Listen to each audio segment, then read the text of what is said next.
Boa noite, sejam bem-vindos. São pontualmente 20 horas, 8 horas da noite, e nós estamos começando a nossa transmissão ao vivo aqui pelo Facebook. Convide os amigos aí para se ajuntarem a nós aqui nesse momento. Minha esposa, ela vai compartilhar, a Vanessa vai compartilhar com vocês aí o link.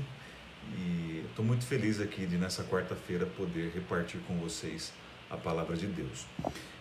Nós vamos estudar hoje aqui, nós estamos numa série, em todo este mês de junho e julho, nós estaremos estudando aqui o Evangelho de João, o quarto Evangelho, tá? Hoje a gente vai ficar no capítulo 5, a partir do verso 19, são 28 versículos, então a gente vai ler um pouquinho aqui, então não se assuste, não vá embora, certamente você vai ser ricamente abençoado aqui, não só pelo conhecimento, mas também por esse momento proporcionar devoção para você aqui no meio da semana. Então, já pode deixar a sua Bíblia aberta aí, em João, no capítulo 5, tá bom? João, capítulo 5, a partir do versículo 19. A gente vai ler até o 47, tá bom? São 28 versículos aqui nesta noite. Se você quiser também deixar o seu pedido de oração, lembrando que a gente está na internet.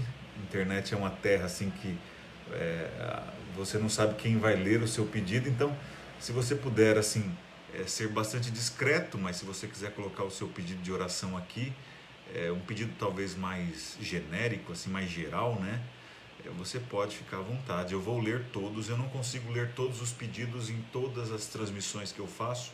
Aliás, todos os pedidos não, todos os comentários em todas as transmissões que eu faço, mas de quarta-feira eu faço questão de ler todos os comentários, e quando eu curtir ali o seu comentário, é sinal de que eu orei por você, tá bom? Então, se você quiser deixar o seu pedido ali de oração, vai ser lido, tá bom? Eu vou ler pessoalmente e vou orar por você. Então vamos lá para o texto dessa noite. João capítulo 5, verso 19. Sua Bíblia está aberta? Você encontrou aí? Então feche seus olhos, deixe sua Bíblia aberta e o seu coração aberto também. E vamos falar com Deus neste momento. Querido Deus, muito obrigado, Senhor, pela oportunidade que o Senhor nos dá de estudarmos a Tua Palavra. O Senhor é maravilhoso, o Senhor é incrível, é fantástico. Nós estamos felizes porque, mesmo em circunstâncias não tão favoráveis, nós ainda temos liberdade para podermos cultuar ao Senhor. Fica conosco neste momento, ilumina a nossa mente, dê a mim facilidade, e bem como a esta audiência virtual, facilidade para compreender. Enche-me com o Teu Santo Espírito, Senhor, pois mais cheio quero estar. Eu, o menor dos Teus vasos, posso muito transbordar. Por Jesus eu oro. Amém. São todos muito bem-vindos aqui. Tem gente de tudo quanto é lugar. O meu propósito ao fazer os cultos é alcançar o distrito de Osasco, né? A Igreja Central de Osasco, a Igreja do Kennedy, mas eu percebi que eu alcancei mais talvez os de fora do distrito do que os daqui. E quem não é daqui, por onde eu já passei, eu estou vendo gente bonita aqui de todo quanto é lugar, de Santo André, eu vi gente aqui, se eu não me engano, de outros distritos por onde eu passei, onde eu dei a minha colaboração ali do meu ministério. Vocês são lindos, vocês são bem-vindos aqui, tá bom? Abra sua Bíblia aí, ó, João capítulo 5, a partir do verso 19, tá bom? Todo mundo já achou, né? E se você também não tem igreja, talvez esse vídeo alcance alguém no futuro que não frequenta igreja nenhuma, né? Ou que talvez está vendo aqui agora e é uma pessoa que está engatinhando, começando aqui a buscar a Jesus e conhecer a Igreja Adventista do Sétimo Dia. Você é muito bem-vindo aqui também, tá bom? Então nós vamos aqui nessa noite estudar a Bíblia. Está aberta aí? Então você vai dar uma olhada no texto que está na sua frente, se você tem a Bíblia física. Se você tem ela no celular, Passa aí rapidamente os textos. O capítulo 5 conta a história de Jesus curando um homem que estava doente, enfermo, há 38 anos. A gente estudou isso sábado passado agora, e esse homem, ele provavelmente um paralítico, né? A gente não sabe o grau de paralisia que ele tinha, mas ele estava paralítico. Jesus foi lá na beira do tanque de Betesda, tanque da misericórdia, ele cura esse homem, e era um dia de sábado ao curar esse homem, e aquilo ali gerou um transtorno, porque Jesus disse para aquele homem: toma o teu leito e anda, pega a sua cama e sai andando pela cidade. E foi o que ele fez. E Jesus fez de propósito, porque aquele homem carregando uma cama, e não era uma cama igual a que você dorme hoje, né? Era uma esteira que você podia carregar no dedo. Você enrolava, colocava um barbante, você podia carregar ela no dedo. Tão leve era essa esteira. Não era uma coisa assim, uma cama com 4 pés, como você pensa, e um colchão, não tem nada disso. Era uma esteira. Jesus falou: carrega essa cama. E aquilo ali foi uma propaganda. Tudo bem que foi uma propaganda a princípio às avessas, porque para o judaísmo estabelecido da época, era proibido carregar um objeto. Pra vocês terem uma ideia, a Mishnah, que é uma literatura, é uma das partes do Talmud, né? Faz parte da literatura dos textos sagrados para os judeus, né? Estabelece ali 39 regulamentos só com relação ao sábado. E se você ler todos eles, você vai entender por que Jesus estava ali violando o sábado. Nós respondemos no culto passado de sábado que Jesus violou sim o sábado como tradição humana, né? Jesus violou esse regulamento, ou esses 39 regulamentos aqui. Um deles, pelo menos, ele violou aqui, né? Mas o sábado bíblico não foi violado por Cristo. Não é esse sábado que Jesus viola, que o texto bíblico diz no verso 18: por isso, pois, os judeus ainda mais procuravam matá-lo, porque não somente violava o sábado, mas também dizia que Deus era seu próprio Pai, fazendo-se igual a Deus. Jesus viola a tradição humana, esse estabelecimento, essas regras que tornaram a observância do sábado impossível e não deleitosa, não prazerosa. Tornaram o sábado um fardo difícil de se levar. E eu havia dito que Jesus não simplesmente libertou aquele homem, curou aquele homem e fez com que aquele homem se movimentasse, mas Jesus estava ali naquele momento liberando o sábado, rompendo com as algemas das tradições e dos costumes estabelecidos. E você precisa desse pano de fundo aqui, desse entendimento, para você compreender o texto que a gente vai ler agora, tá bom? Então vamos ler, com isso aqui em mente, nós vamos ler o texto do capítulo 5 do quarto evangelho, a partir do verso 19.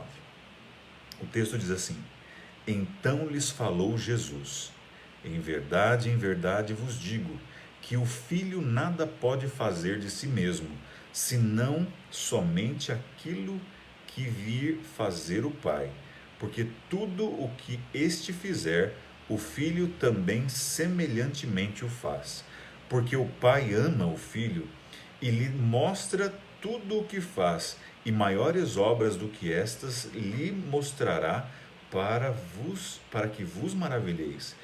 Pois assim como o Pai ressuscita e vivifica os mortos, assim também o Filho vivifica aquele a quem quer. E o Pai a ninguém julga, mas ao Filho confia todo o julgamento, a fim de que todos honrem o Filho de modo porque honraram o Pai. Assim não honra o Filho, quem não honra o Filho, não honra o Pai que o enviou. Em verdade vos digo, quem ouve a minha palavra e crê naquele que me enviou, tem a vida eterna. Não entra em juízo, mas passou da morte para a vida. Em verdade vos digo, que vem a hora, e já chegou, em que os mortos ouvirão a voz do Filho, e os que a ouviram viverão, porque assim como o Pai tem vida em si mesmo, também concedeu ao Filho ter vida em si mesmo. E lhe deu autoridade para julgar, porque é o Filho do homem. Não vos maravilheis disto, porque vem a hora em que todos os que se acham nos sepulcros ouvirão a sua voz e sairão, os que tiverem feito bem para a ressurreição da vida, e os que tiverem praticado mal para a ressurreição do juízo. E o texto continua aqui, mas eu preciso só fazer uma pequena pausa aqui, para a gente poder entender o que Jesus está dizendo. Aliás, para quem que Jesus está falando, fazendo esse discurso? O Evangelho de João, e se você quiser saber, parei no versículo 29. O Evangelho de João, ele trabalha da seguinte maneira, ele tem a seguinte estrutura.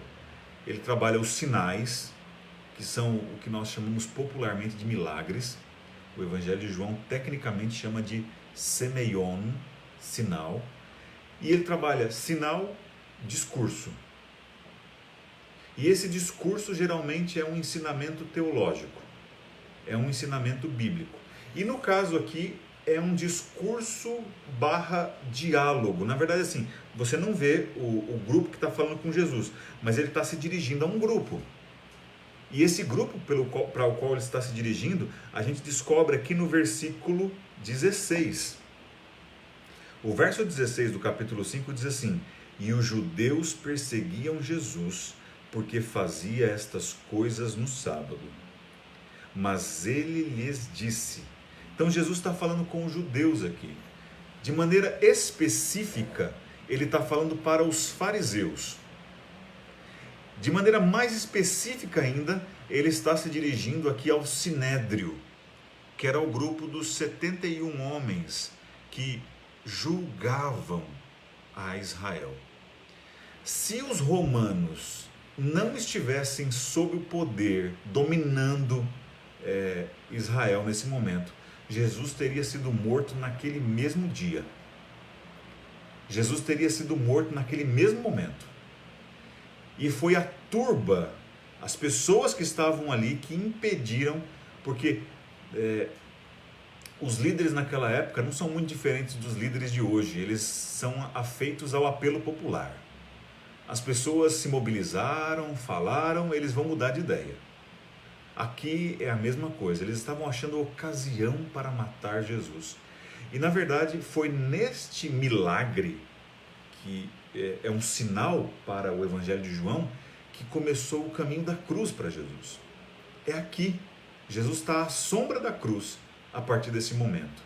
Porque o texto diz aqui que eles queriam matá-lo, procuravam matá-lo, não somente porque violava o sábado, mas porque também dizia que Deus era seu pai, fazendo-se igual a Deus. Vocês se lembram que eu disse para você que a expressão Filho de Deus, ela é muito mais do que a expressão Filho de Deus para nós aqui.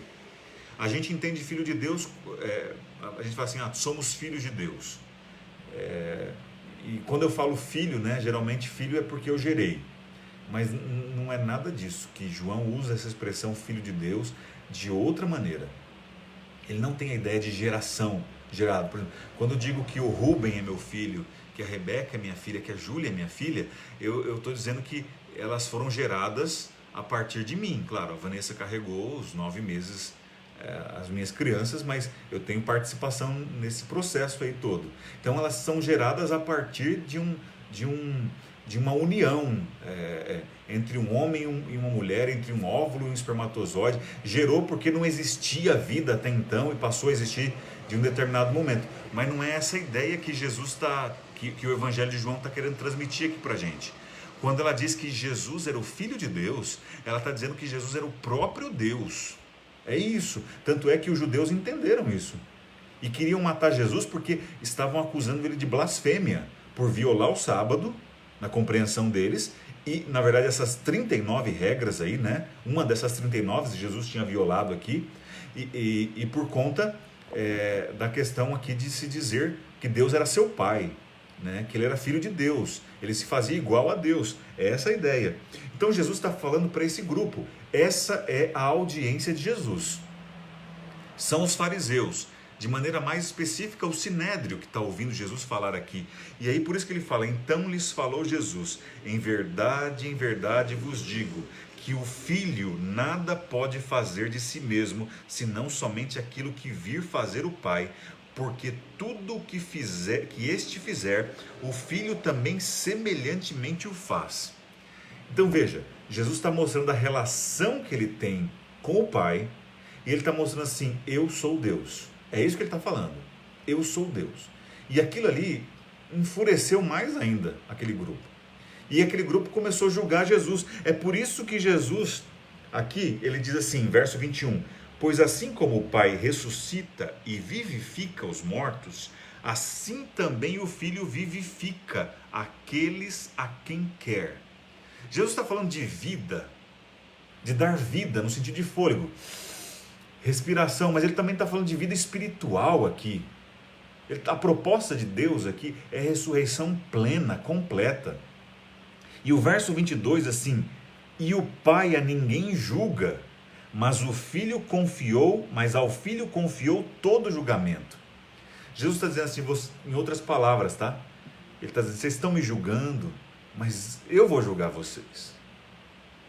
Eu vou julgar vocês. Se vocês não me aceitarem, vocês serão julgados. É isso que o texto está mostrando para a gente. Jesus está apresentando essa ideia aqui.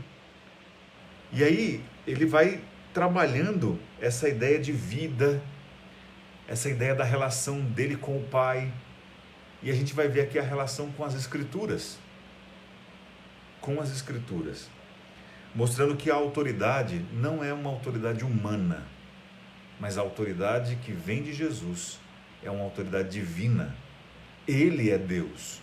É isso. E não tem negociação aqui. É isso que o texto está dizendo para a gente. E a gente leu até o verso 29, e o verso 30 diz assim, eu nada posso fazer de mim mesmo, na forma porque ouço, julgo. O meu juízo é justo, porque não procuro a minha própria vontade, e sim a daquele que me enviou. Se eu testifico a respeito de mim mesmo, o meu testemunho não é verdadeiro. Outro é o que testifica a meu respeito. E sei que é verdadeiro o testemunho que ele dá de mim. Mandastes mensageiros a João, e ele deu testemunho da verdade. Veja só, Jesus está falando para esse grupo, que eles já tinham sondado a respeito do que João pregava, do que o Batista pregava. E ele está dizendo assim, eu sou mesmo o Messias. Vocês estão com dúvidas? Ele se declara aqui. Eu, porém, não aceito humano testemunho. Digo-vos, entretanto, estas coisas, para que sejais salvos. Veja, Jesus ainda queria salvar aquele grupo. Um grupo que só fez mal para Jesus. Um grupo que só realmente atrapalhou. Porque, olha, se esse grupo aqui de líderes religiosos não tivesse atrapalhado o trabalho de Jesus, haveria tido ali um verdadeiro reavivamento em Israel. Estes homens foram verdadeiras pedras de tropeço no ministério de Jesus e na vida da nação. Eles só atrapalharam, porque a intenção deles era egoísta, era vaidosa. Eles buscavam o conhecimento das Escrituras não para ensinarem ao povo com a intenção de que eles fossem salvos, mas para receberem aplausos, para receberem reconhecimentos, para serem vistos pelos homens. Era esse o desejo desse grupo. E não é tão diferente de hoje, viu? Não é muito diferente de hoje. A natureza humana não mudou nestes últimos 2000 anos. E quando a gente observa Jesus se relacionando com os inimigos, Jesus ainda quer salvá-los. Jesus ainda quer alcançá-los com a sua graça. Essa é a intenção de Jesus. Ele fala assim, eu não recebo testemunho, eu não recebo glória humana. A glória que eu recebo é a glória dos anjos do céu. Eu não preciso disso, eu não preciso de aplauso, eu não preciso de reconhecimento. É isso que Jesus está dizendo. Ele está dizendo assim, olha, eu só quero que vocês sejam salvos. Essa é minha obra, essa é minha missão. Eu vim para salvar esse mundo. E irmãos, eu estou falando aqui do grupo de fariseus, mas se a gente pudesse descortinar um pouquinho isso daqui, se a gente pudesse ver os bastidores dessa cena aqui, nós veríamos realmente o mundo das trevas. Nós veríamos Satanás e os seus anjos trabalhando numa verdadeira conspiração para derrubar o ministério de Jesus. E a partir desse momento aqui, do capítulo 5, Jesus está à sombra da cruz. Marcaram um X em Jesus e intencionaram aqui, a partir desse momento, a morte dele. Se fosse descortinado diante de nós tudo o que acontecia nos bastidores, no mundo das trevas, nós ficaríamos boquiabertos de ver que o Filho de Deus, que veio para salvar a humanidade, ele estava sendo mal compreendido pela humanidade, porque havia realmente uma disposição do coração dos guias de Israel daquela época, uma disposição em não ouvi-lo, em não dar atenção para ele, mas havia sim um trabalho de bastidor espiritual, invisível, que não podia ser visto, que não dava para ser ouvido e muitas vezes não dava para ser sentido. Assim como o Espírito Santo trabalha nos bastidores de forma inaudível, invisível e por vezes insensível, Satanás também trabalha nos bastidores, fazendo a obra oposta à obra de Deus.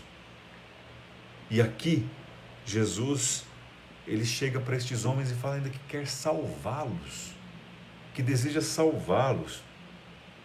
E a gente vai caminhar aqui para o versículo talvez mais conhecido do Evangelho de João, pelo menos por nós, adventistas do sétimo dia, depois de João 3,16, e você sabe o que está escrito lá em João 3,16, porque Deus amou ao mundo de tal maneira que deu o seu Filho unigênito, para que todo aquele que nele crê não pereça, mas tenha a vida eterna. Esse é João 3,16. O outro texto, talvez um dos mais conhecidos do quarto evangelho pelos adventistas do sétimo dia, é João 5,39. Examinais as escrituras, porque pensais ter nelas a vida eterna. Pois é, está aqui, esse é o contexto de João 5,39. Vamos ler aqui. Nós paramos aqui no verso 36, vamos ler o 37. O Pai me enviou, esse mesmo é que tem dado testemunho de mim. Jamais tendes ouvido a voz, nem visto a sua forma. Também não tendes a sua palavra permanente em vós, porque não credes naquele que me enviou. Examinais as escrituras, porque julgais ter nelas a vida eterna, e são elas mesmas que testificam de mim. Veja, esse texto aqui, a exegese correta desse texto é a seguinte: Jesus está dizendo assim, vocês estudam as escrituras, porque vocês julgam ter nelas a vida eterna, e de fato, elas testificam de mim. Contudo, veja o verso 40. O verso 40 começa assim, contudo, contudo, não quereis vir a mim para terdes vida. Não quereis vir a mim para terdes vida. Eu não aceito glória que vem dos homens, Jesus diz. Sei, entretanto, que não tendes em vós o amor de Deus. Eu vim em nome do meu Pai, e não me recebeis. Se outro vier em seu próprio nome, certamente o recebereis. Como podeis crer, vós o que aceitais glórias uns dos outros, e contudo não procurais a glória que vem do Deus único? Jesus aqui, irmãos, ele não alivia não. Porque Jesus está lidando com salvação. Ele está lidando com vida eterna. Ele não doura a pílula. Ele não escolhe. Veja, claro que Jesus é muito educado, ele é respeitoso, mas Jesus ele não alivia no discurso, é isso que eu estou dizendo. Ele manda o recado porque ele tem que dar o recado. Veja, a gente tem que cuidar com algumas coisas. Eu não posso falar de qualquer jeito com ninguém, você também não. E Jesus também não falava de qualquer jeito. Mas veja, Jesus tinha uma autoridade que eu não tenho. Eu, Antônio, não tenho essa autoridade. Jesus lia corações. E ele podia, sim, apontar o dedo. Só que sempre que ele apontava o dedo era para curar. Não era nunca para maltratar. E Jesus fala assim, vocês aceitam a glória dos homens, vocês são vaidosos. vocês são vaidosos no coração de vocês. Eu não, Jesus está dizendo, eu não procuro isso para mim. A minha glória está em fazer a vontade de Deus, a vontade do Pai. E Jesus fala assim, vocês estudam a Bíblia, vocês examinam as Escrituras, porque vocês entendem que nelas vocês vão encontrar a vida eterna. E são essas Escrituras que falam a meu respeito. Você já viu você ser surpreendido pelo óbvio? Surpreendidos pelo óbvio. É o que acontece com esses homens aqui. Eles estão há anos estudando a Bíblia, há anos estudando as Escrituras, e eles não enxergam o Messias quando ele está diante deles.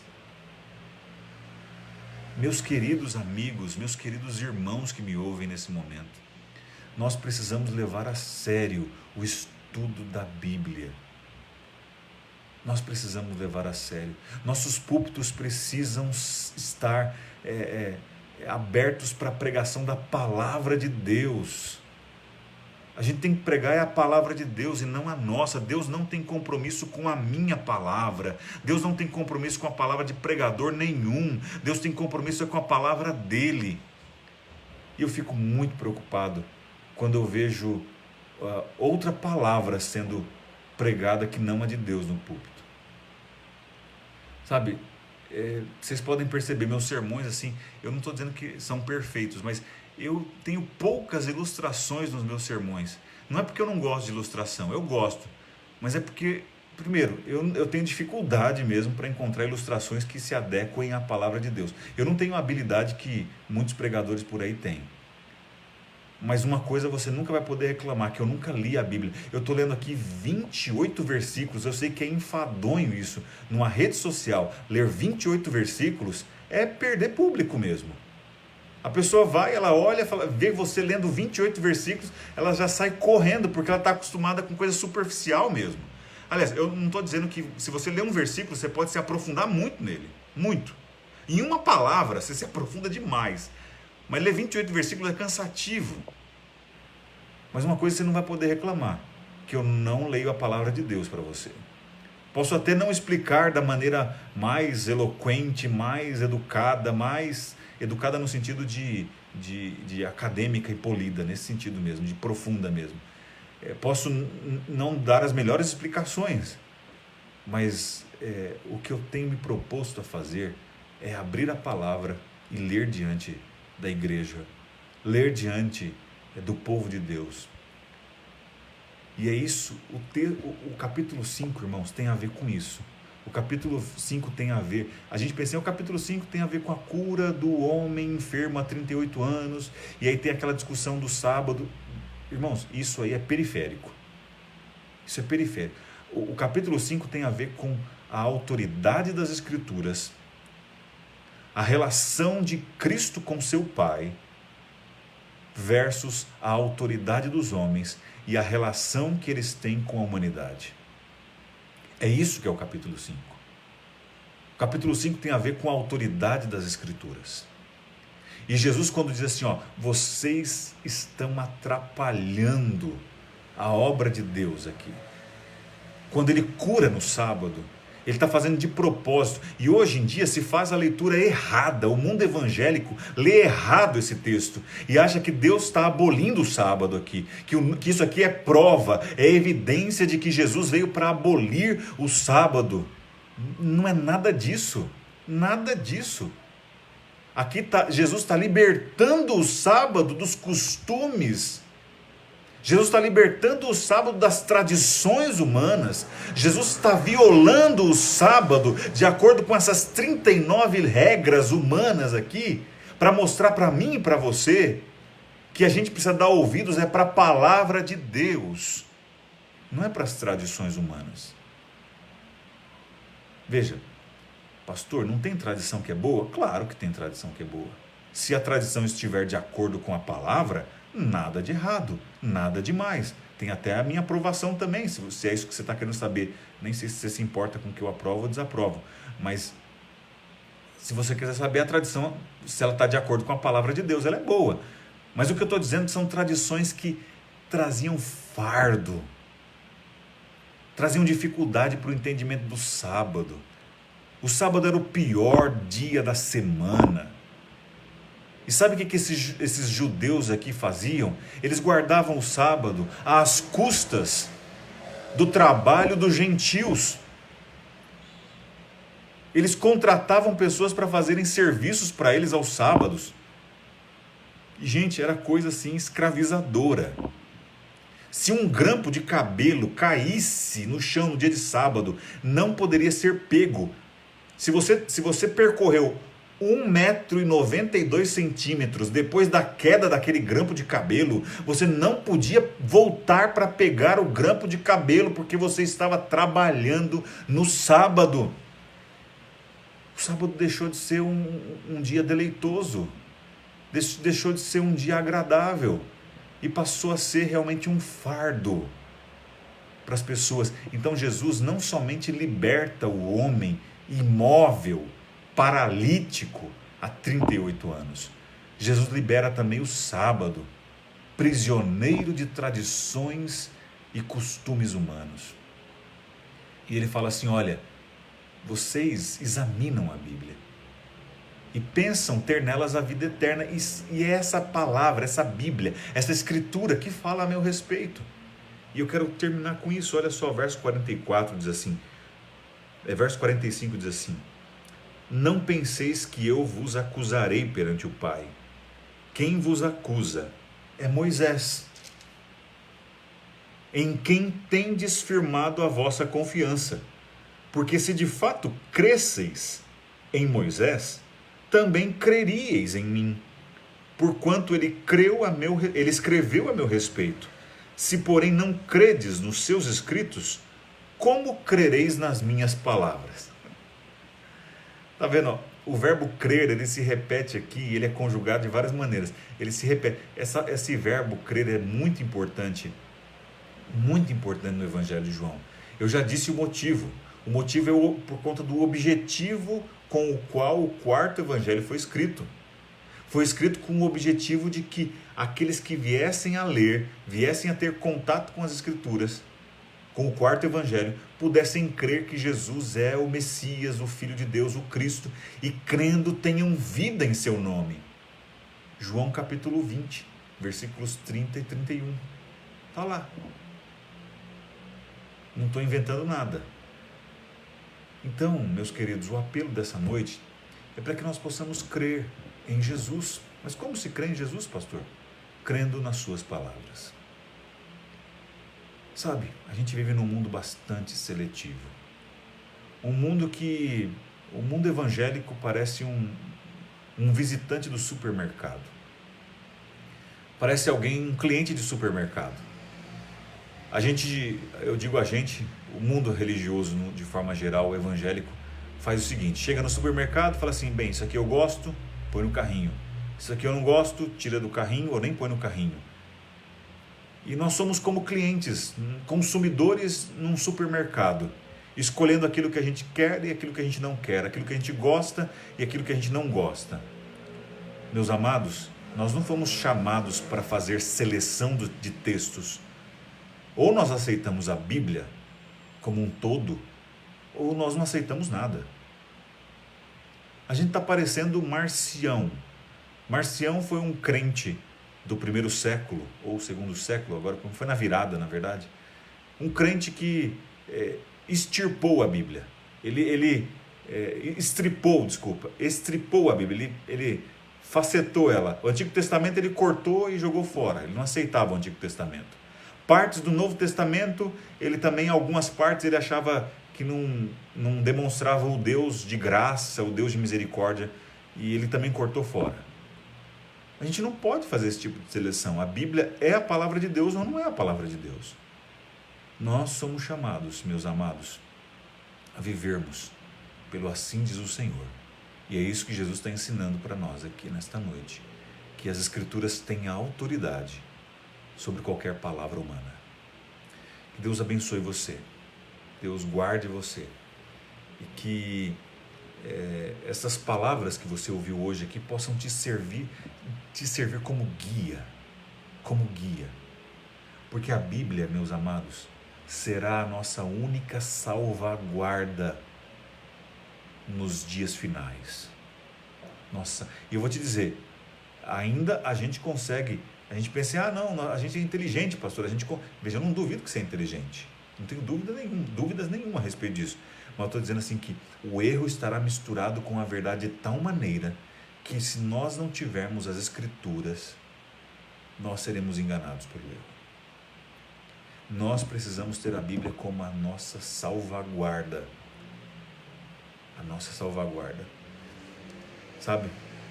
Eu fico preocupado quando eu ouço líderes religiosos dizendo assim: eu não sigo a Bíblia, eu sigo Jesus. Ora, mas quem foi que deu a Bíblia? Quem foi que deu a Bíblia se não Jesus? Pois é, eu ouvi um líder religioso esses dias dizendo assim: eu não sigo a Bíblia, eu sigo Jesus. Mas a pergunta é: quem foi que deu a Bíblia se não o Cristo das Escrituras? Que Deus te abençoe a continuar seguindo não a palavra do pastor, não é a palavra do psicólogo, do teólogo, não é a palavra do filósofo, não é a palavra do político, não é a palavra do professor, mas é a palavra do Senhor. É o assim diz o Senhor que a gente segue. Que Deus te abençoe nessa noite. Eu quero te convidar para a oração e eu peço que você incline sua cabeça, feche os seus olhos para que possamos juntos orar. Senhor nosso Deus, nós agradecemos ao Senhor. O Senhor é o nosso Pai, é o nosso Rei. Obrigado pela Tua palavra. Obrigado porque Jesus veio aqui para enaltecer o sábado. Jesus veio aqui para enaltecer a palavra do Senhor e mostrar como devemos viver a vida no presente. Cuida dos meus amados aqui, eles estão me assistindo de maneira virtual, que eles possam dar ouvidos à palavra do Senhor. Fica conosco nesta noite, é a minha oração e eu a faço em nome de Jesus Cristo. Amém.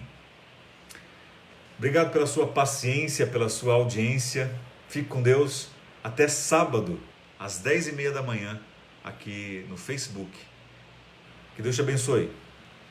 Beijo.